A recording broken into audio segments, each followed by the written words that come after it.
Welcome to the McQuaid Arcade podcast. I'm Scott. And I'm Biggs. If asked to name a single pop culture reference that serves as the quintessential expression of the consumerism and materialism of the 1980s, most people would probably, I think, choose "Greed is Good," Gordon Gekko's famous line from the 1987 film Wall Street. But here at McQuaid Arcade, we'd argue that distinction actually goes to three words first spoken by a retired manicurist in 1984. Where's the beef? On this episode, we're talking about our favorite television commercials from the 1980s. Some of them, anyway. With the number of memorable TV ad campaigns we saw growing up, we'll almost certainly have to do another follow-up episode or two. Before we get into the commercials themselves, though, let's talk about the state of TV advertising in the 80s and the factors that affected it, some of which would go on to change commercials forever. While cable TV certainly wasn't new in the 1980s, it's been around since 1948, it saw a significant expansion that decade, and that alone changed the TV commercial game. More channels, after all, meant more commercials, and more specialized channels meant the potential for more really targeted advertising. But one of those new channels in particular would go on to influence American pop culture to such a degree that it single-handedly revolutionized TV commercials. The influence of MTV and music videos in general on TV advertising in the 80s is undeniable. In fact, in doing research for the show, I found entire courses dedicated to the subject, but my favorite breakdown of the MTV effect comes from a 1989 New York Times article titled "How MTV Has Rocked Television Commercials." It's such a cool read, and my favorite bit sounds like it could have been written today about the internet, especially apps like TikTok. It says, quote, "MTV's impact first and foremost is as a teacher," said Philip B. Dusenberry, chairman and chief executive of BBDO New York, the ad agency for Pepsi-Cola and Apple Computer.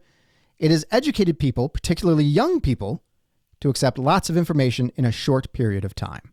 There were also technical tricks and techniques used by MTV and the videos they played that began to be incorporated into commercials as well. Let's dive into some of those technical tricks because they really act as the fulcrum for a lot of this rapid change. MTV began broadcasting in the summer of 1981. Now, I'm not an expert on this by any stretch, but the language of music videos is distinctly different from conventional film and television. Lightning fast cuts between images, slow motion, vibrant, larger-than-life colors, and of course, the music.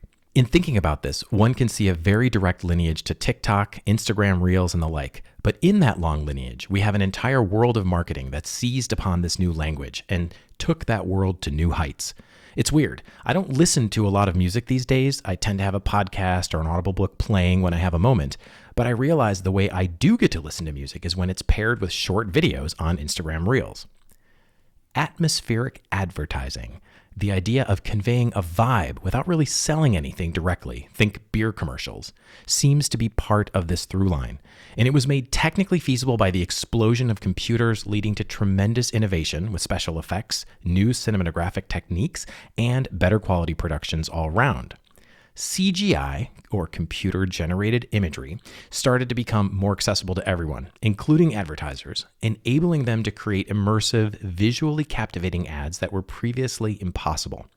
I recently watched this fantastic documentary called Jurassic Punk, which is hilarious. It's the story of Steve Williams, who's been described as a genius man-child. He studied classical animation and computer engineering at the University of Toronto. And I have to take a moment to fanboy for a second because this makes me think of a famous Steve Jobs quote.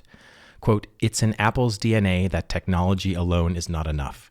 It's technology married with liberal arts, married with the humanities, that yields us the results that make our hearts sing." Unquote. I love that. Well, Steve Williams was doing some interesting stuff, and Industrial Light and Magic got wind of his ability to combine animation, computing, and fluid dynamics, which led him to become the key animator for the unforgettable water tentacle scene in one of my all-time favorite movies, Jim Cameron's 1989 masterpiece, The Abyss.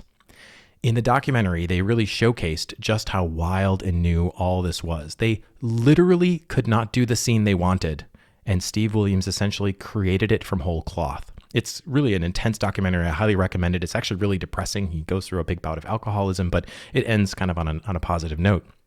Now, two very specific points I wanted to make. First, the advent of non-linear editing, or NLE systems, towards the end of the 80s really began to change the way commercials, and frankly all of this kind of media, were edited. Unlike traditional linear editing, which required editing scenes in sequence on a physical film or tape, the old-fashioned way, NLE systems allowed editors to access any part of the video footage digitally and make changes instantly. And this is very much how we do it today. When you're doing something on a computer, you can just go anywhere you want at any time you want. You can copy and paste and do things. You're not using physical Scotch tape to actually put things together. And this flexibility streamlined the editing process and opened up new creative possibilities for crafting atmospheric narratives, as editors could experiment more freely with different arrangements of scenes, transitions, and effects to achieve the desired emotional impact. This is a fundamental change that I truly believe allowed people to, excuse the Apple reference again, think different. The second point is that not only were totally new ways of conceptualizing and working on projects available for the first time in human history, but that the access to these technologies was democratizing at an insane rate as the computer revolution was gaining steam. The consumer culture of the 80s also led to a big increase in celebrity endorsements in commercials. Movies and TV stars, musicians, famous athletes, all paid big bucks to endorse all kinds of products. Michael Jordan, Bruce Willis, Cindy Crawford, Bill Cosby, David Bowie, Michael J. Fox, Demi Moore. I mean, the biggest stars on the planet at the time were hawking everything from cars to shoes to soft drinks on TV. The king of pop himself, Michael Jackson, even caught his hair on fire in a now famous iconic TV spot for Pepsi. Too soon. It's too soon. So if you look at all this, it's clearly not just nostalgia that we're looking at here, right? Commercials in the 80s really were different than anything that had come before. One phenomenon that, like cable TV, certainly wasn't new in the 80s, but definitely brought to a new level and sort of changed forever in the 80s, was the mascot. The character created specifically to promote products in TV commercials. And when we're talking about 80s TV mascots, or maybe TV mascots in general, I don't think it gets much bigger than the California Raisins. There's no better example of a marketing initiative that transcended its original purpose to become a significant part of pop culture than the Raisins. The California Raisins ad campaign was developed for the California Raisin Advisory Board to promote raisins, a major agricultural product of California. They needed a fresh new campaign to appeal to young people, one entertaining and exciting enough to distract kids from the fact that raisins are gross. Their previous slightly less successful slogan was, "Hey kids, do you like grapes but wish they were just a little bit more like eating a booger? Try raisins." Now, I know plenty of people like raisins, but when you were a kid in the 80s and your Alf lunchbox was full of garbage like Ecto Cooler and Nerds and Cool Ranch Doritos, raisins were a tough sell. The ad agency Foot, Cone, and Belding, spearheaded by copywriter Seth Warner, came up with the idea of anthropomorphized raisins singing and dancing to soul music. And I think it's safe to say that that particular musical choice played an immeasurable part in the campaign's success.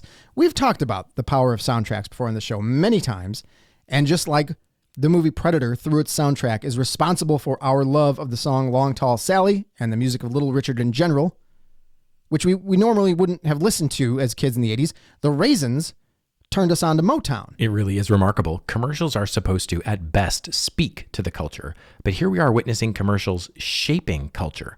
I don't know if we'll ever see this happen again, at least to this extent, in large part because the entire nature of advertising has shifted. Today, people really aren't exposed to commercials in a way anything like it used to be. Seth Warner, again, he's the guy who came up with the whole concept for this campaign, not only nailed it with the music, but the medium as well. If you think about it, the Raisins very easily could have been traditionally animated, right? They could have been a cartoon, but instead they were brought to life by Will Vinton Studios through the painstaking process of stop-motion clay animation, or claymation, a term coined by Will Vinton himself. Now, by the time the first California Raisins commercial aired in 1986, we'd seen and loved plenty of stop-motion animation in movies. We had the amazing work of Ray Harryhausen in one of our favorites, Clash of the Titans, all 3 original Star Wars movies, Dragon Slayer. But this was not a technique often used in commercials, probably because it was an absolutely incredible amount of work. The first Raisins commercial apparently took about a month to shoot, and it involved hiring actual human dancers to use as models for the animation of the raisins. The work paid off, though, because The claymation gave all of the raisins such personality that they were an instant hit with viewers, including us. We loved them. Like every other kid in the 80s, we had Raisins toys. I even had little raisin figurines and that super cool hand puppet that lived on my shelf for all those years. We had the toys, we watched the cartoon, and we, like literally millions of other people, bought the albums. The Raisins put out 4 albums, and 2 of them went platinum. Their version of I Heard It Through the Grapevine cracked the Billboard Top 100. The Raisins even had their own holiday TV special. And they were from a commercial. They didn't start as a cartoon or a toy or a comic book. They advertised dried fruit. Very well, I might add, because after the Raisins first hit TV, raisin sales jumped 20%. They weren't the first commercial mascots or the first mascots to have toys and merchandise, but the Raisins were the first commercial mascots we loved despite not caring about the actual product. Right? We liked Ronald McDonald and the Fry Guys because we liked McDonald's. We liked Tony the Tiger and the Trix Rabbit and Count Chocula because we loved sugary cereal. We loved the Raisins because they were cool and fun to watch and the music was great. Everybody loved them. Even Ray Charles and Michael Jackson, who both got in on the claymation action with appearances in California Raisin commercials. Michael Jackson even had his own pelvis-thrusting, sequin-gloved-wearing raisin character. Do raisins have pelvises?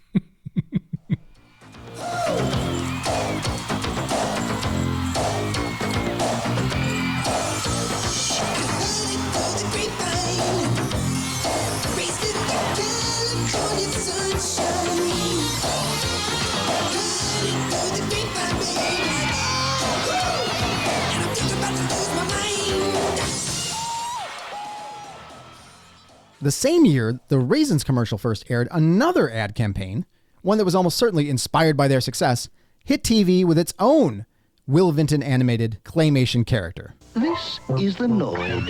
He loves to ruin your pizza. If you've ever gotten cold pizza or squashed pizza or pizza that just wasn't right, the Noid did it. But at Domino's Pizza, we avoid the Noid. The Noid, the ad says, is responsible for bad pizzas being delivered. He's the personification of everything that could go wrong with a pizza delivery. It shows the little red, rabbit-eared gremlin destroying pizzas bound for delivery. He's smashing them, freezing them, until, of course, he gets to the Domino's pizza, which is immune to his pizza putrefying powers. And while the Noid certainly had some cultural cachet at the time, for sure, like the Raisins, he had toys and even his own video games, he definitely did not have the same level of cultural impact. He impacted me personally, though. I worked at a Domino's in the 90s shortly after high school.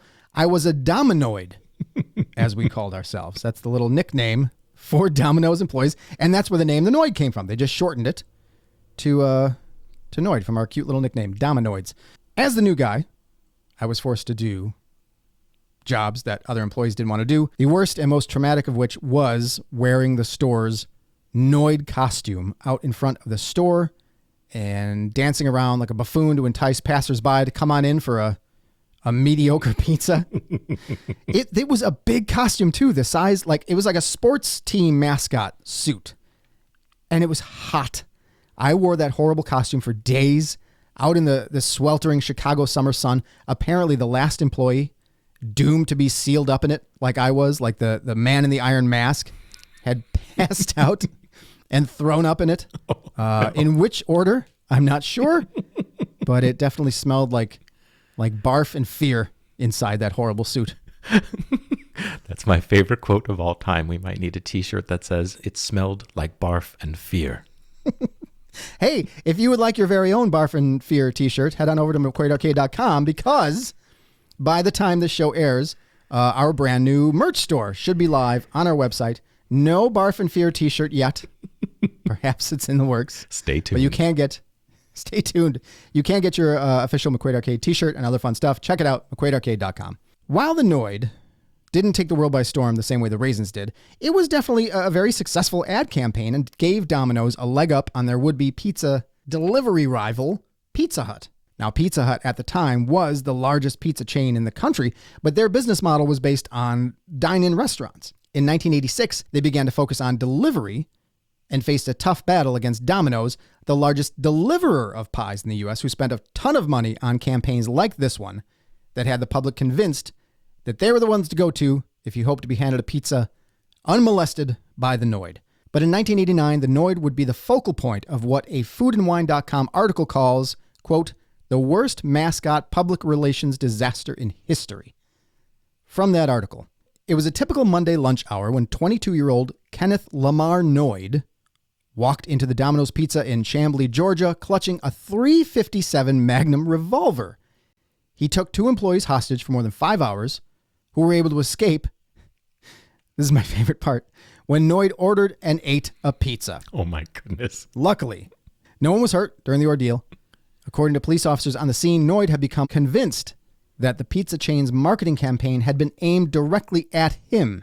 He adamantly thought that the owner of Domino's Pizza was telling people to steer clear of him. While Noid was charged, he was ultimately found not guilty of the crimes by reason of insanity and was sent to Georgia's Mental Health Institute. In 1995, still convinced that Domino's Pizza was out to make his life miserable, Kenneth Lamar Noid died by suicide in his Florida apartment. The pizza chain immediately stopped using the Noid in their marketing thereafter, end quote. Holy guacamole. That escalated quickly. Yeah. Yeah, wow, right? In preparation for the show, I listened to a fascinating podcast on theworld.org about the Domino's hostage situation that features interviews from some of the people involved, including the employee who made Noid the pizza that he demanded. It was an extravaganza, apparently. The kind of pizza he made, I mean, not the situation in general. Oh my goodness. The pizza was called an extravaganza. And according to Domino's executive on the podcast who remembers when all this happened, the campaign, the Noid campaign, had actually run its course by the time Noid, the man, sadly took his own life, kind of contrary to the take in the Food and Wine article that the suicide was the reason the Noid disappeared from TV. He's back, though, apparently, or at least he was a couple of years ago when he was part of a new Domino's social media campaign, including an appearance in a Crash Bandicoot video game. Personally, my favorite Domino's ad campaign was from about 15 years ago, where they basically said, look, we know our pizza is bad, but we'll try and make it better. We promise. This was known as their Pizza Turnaround campaign, and it was launched after their pizza was ranked by a survey conducted by a consumer research firm as tied for dead last place among pizza chains with Chuck E. Cheese. And that pizza is made by a rat. So they were probably right to reevaluate. Hey, fun fact, do you know what the E in Chuck E. Cheese stands for? No. Ew. I believe it. I believe it. On January 24th, Apple Computer will introduce Macintosh. And you'll see why 1984 won't be like 1984. So I've made a few Apple allusions so far, and yes, I am a bit of a fanboy, but I've earned it. I'm no fair weather fan. I got my first Macintosh around 1989, and I toughed out the miserable 90s when there wasn't even an iPod. That was back when Jobs wasn't even the CEO and things were really bleak. But before those dark times, there was the famous 1984 commercial directed by Sir Ridley Scott of Alien and Blade Runner fame. A beautiful article in 9 to 5 Max celebrated the 40th birthday of this iconic commercial recently. Aaron Wachulis writes, quote, on this day 40 years ago, Apple's first Macintosh went on sale, just 2 days after being introduced to the world during a commercial break in the third quarter of Super Bowl 18. Although 1984 became a cultural phenomenon and a watershed moment for product launches, Apple's board of directors was against it from the start, unquote. It's really a remarkable achievement because it led to Apple instantly becoming a household name. Inspired by George Orwell's dystopian novel 1984, it was a remarkably bold jab at the then current PC market, in particular IBM. Just before being caught, the athlete wearing a sweet Macintosh tank top throws a sledgehammer at Big Brother's screen right after he declares, "We shall prevail." It's powerful stuff. But apparently, it almost didn't happen. The article goes on to say, quote, when Steve Jobs first saw the ad in an internal meeting with Chiat Day, his first reaction was, oh shit, this is amazing. Then Apple CEO John Sculley told Business Insider. Steve Wozniak shared the same opinion, calling it, quote, better than any science fiction trailer, unquote. Apple's board of directors, however, had very different thoughts. After seeing it for the first time, board member Mike Markoulis suggested finding a new marketing agency and firing Chiat Day. According to Sculley, other members of the board had similar opinions. The others just looked at each other, dazed expressions on their faces. Most of them felt it was the worst commercial they had ever seen. Not a single outside board member liked it. Wow. Right? Fortunately for Apple and for us, they decided to run it, and the rest is history. It certainly is a big bun. It's a very big bun. Big fluffy bun. It's a very big fluffy bun. Where's the beef? Some hamburger places give you a lot less beef on a lot of bun. Where's the beef? At Wendy's, we serve a hamburger we modestly call a single. And Wendy's single has more beef than the Whopper or Big Mac. At Wendy's, you get more beef and less bun. Hey, where's the beef? I don't think there's anybody back there. You want something better. You're Wendy's kind of people. Much like the aforementioned battle between Domino's and Pizza Hut for pizza delivery supremacy, the fast food burger wars raged throughout the 80s, with chains like McDonald's and Burger King fighting for mindshare through various TV ad campaigns. But it was Wendy's that was responsible for quite possibly the most memorable TV slogan in advertising history. With those three little words uttered in 1984, Wendy's began the tradition of throwing shade at its competitors that continues to this very day on Twitter. In the iconic TV spot, three elderly women find themselves at a fast food burger place that proclaims itself to be home of the big bun. When the giant fluffy bun is pulled aside to reveal a comically tiny burger, one of the women inquires as to the whereabouts of the burger itself. That woman was Clara Peller, who worked as a manicurist right here in Chicago for 35 years. The campaign was an instant success, resulting in a more than 30% increase in revenue for the chain. It went on to spawn several sequel commercials, and merchandising bearing Peller's catchphrase was everywhere. Presidential hopeful Walter Mondale even used the phrase during the 1984 Democratic primary campaign to question the substance of rival Gary Hart's policy. That is peak 80s right there, baby. That's it. Apparently, the line was supposed to be, "Where is all the beef?" But since Peller suffered from emphysema, she wasn't able to quite get all that out in one breath, so she shortened it. Just a year after she took the world by storm, though, the burger chain cut ties with Peller after she dared to publicly state that she had, in fact, found the beef. You see, she wasn't referring to one of Wendy's trademark square burger patties, but a jar of pasta sauce. I found it. Real beef. It's in there in new Prego Plus spaghetti sauce with beef and onions. I really found it. Prego Plus with chunks of ground sirloin beef. Lots of beef. I finally found it. It's spaghetti sauce. In a 1985 commercial for Prego Plus pasta sauce, Peller declared she'd found it. And a voiceover made it clear that she was in fact talking about the beef. And as a result, she was dropped by Wendy's as a spokesperson because, as everyone knows, the beef can't possibly be in two places at once.